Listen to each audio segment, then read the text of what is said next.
Sup YouTube, back again for another video. Today we're going to do something a little bit different because I haven't done a video in a couple of weeks. I thought it might be fun to sort of catch up on what I've been doing lately. But if you want to be an absolute legend, hit the like and subscribe button down below. The channel's growing really sort of quickly, which is surprising me. I've gone from like under 100 subs to over 300 in the space of a couple months, just doing random ass videos from my garage. So thank you guys for that. But make sure you stick around to the end of this video because I've got a bit of an announcement coming up that makes me uneasy and uncomfortable, but is kind of exciting at the same time too.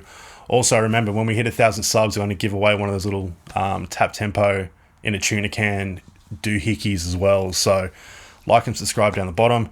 If you're someone in the 1,000 subs, when it clicks over to 1,000, I'll hit you up and I'll post you wherever you are in the goddamn world a tap tempo with a polarity switch that is built into a can of tuna, because fuck yeah, tuna. And if you want to join in on that, like I said, like and subscribe, be a legend. So why haven't I done a video in a couple of weeks? Been busy. To be completely honest, doing this YouTube thing isn't really, like, I'm not making any money out of it, so this is more of a passion project than anything else. In my day job, I work in the education sector, and obviously we've come up to Easter, so we've come up to end of the term, so the last couple of weeks have been completely manic at work. It's just been brutal. Rewarding, but brutal. Coming up in the next term though, I do get to run a little program with the kids at the school. I've got two groups, so I'm taking beginner guitarists through a 10-week learn to play guitar course, and I'm also taking a group of more advanced students, through a bunch of stuff that they want to learn that they don't know yet. So depending on their skill level, we might be looking at different scales and how to use pentatonics and different types of chords or different genres or whatever it may be. But moral of the story of that though is I'm going to get to teach kids to play the guitar who want to learn the guitar and get paid for it. So that's a pretty big win in my book. What else have I been up to? So as some of you know, I'm a session guitarist, touring guitarist, whatever you want to call it, for a local country artist named Cassidy Rae. She recently reached out and asked me if I'd be interested in helping produce some new tracks for her. So we are 6 songs into that process, which has been really, really cool. Unfortunately, these songs aren't released yet. They will be soon. When they do, I will announce it on here and you can go and check it out. So I can't really give you a sneak peek of much just yet. I'll throw up a few little audio bits of just the guitar. I'm not going to put the vocals in it because it's an artist, it's someone else's song that I've worked on. It's not my own, so I can't share it fully. 2 of the songs we currently play live already, so transferring that from a live version to a recorded version has been relatively easy. But 4 of the new songs basically started out as her recording a demo with just her voice and a guitar on a phone. I get sent that and then basically got to build a complete track around that. So electric guitar, acoustic guitar, slide, bass, drum programming, everything. So it's been really, really cool. I basically packed up my laptop and shiny new microphone and took it down to a studio with her, and we recorded her vocals there. So I'm doing all the mixing and stuff, all the vocal editing and all that fun stuff as well. Obviously, because I don't really do it as a full-time job, I'm taking my time on it, making sure the results are as good as I can possibly get them, but that has eaten up hours and hours and hours and hours and hours, as you can probably imagine. Some of these songs have track counts into 100s as well, so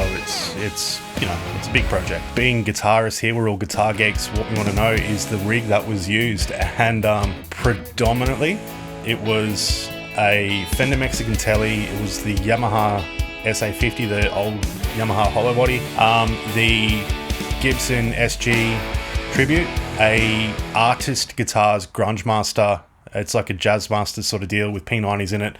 It's under $200 guitar that I jacked the action up on and used that to do a lot of slide. And with the P90s and slide, it just sounded killer. The acoustic guitars used, it was the Artist Parlor that I showed you ages ago, and also a vintage Yamaha FG 366 or something like that, like a 70s Yami Dreadnought sort of thing that just sounded absolutely killer when mic'd up. And then for basses, Artist Guitars Hybrid 4-string PJ bass thing. You've seen my pedal board. That is predominantly what I used. I also throw in a Line 6 M13 for little bits and pieces, but For the most part, it was, I'm just looking at it now, Kaylin Pure Sky, the Demon Effects Dual Gun, Hall of Fame 2 Reverb, the DD7 and a Boss Trem. I've got one of those little Joyo micro wah things, especially for slide, having the volume pedal ramp into notes. I use that a ton. And I also use the EHX Satisfaction fuzz that was modified that I did a couple videos ago as well for one of the solos. And then for amps, I've got this wall of stuff behind me. It is a Artist Guitars Tweed Tone 20R, Boss Origin 50 head, and the Bujera Triple XL, Double XL, whatever the hell it is. It's like the PV Triple X knockoff. And I use exactly none of it because I did the whole thing on the Tone X1. Why did I do that? Ease of use, I could track late at night, didn't make any noise, didn't have to worry about room acoustics, didn't have to worry about mic and crap up. I could just save my tones, play through it, making sure they all sounded as good as they possibly could, and I can guarantee you 99% of people who listen to these songs will not know that it's an amp sim. It's a no-brainer, especially for at-home recording, because my next door neighbor is roughly 4 meters that way, so I can't really crank a 50 watt and a 412 and mic it up and pull good tones. So it worked well. Speaking of room acoustics, one of the other things that I did, and I don't know if it really picks up on the mic compared to the other stuff because I usually compress the absolute dick out of this sort of stuff, is next to me, acoustic panels. I built 8 of them. So I've got 3 over that side, 3 over that side, 2 behind the speakers. What I'll probably end up doing though is mount them, because at the moment they're upright, I'll mount them this way on the walls beside me for early reflections. I'll have 2 behind the monitors, and I'll probably throw a cloud up as well. They're not hung yet. I need to get a stud finder so I can drill into the wall without making a massive mess of it. So when I do that, I'll do another video and do a before and after comparison. The timber I got from Bunnings, the fabric I got from Spotlight, the insulation is an acoustic rated wall insulation bat that I got from an insulation joint on the Gold Coast, all up to make 8 90mm thick acoustic panels was maybe $250. Again, when I do the video, I'll do like a full bill of sale so you can see how much it all costs. And then the other thing that's been keeping me very busy lately is midterm assessments for uni. So I'm doing a Bachelor of Music, so I've been doing a lot of assessment work for that. One of the assessments though, and one that was very sort of confronting for me and uncomfortable, and I didn't really like it, was we're doing a popular songwriting course at the moment, the subject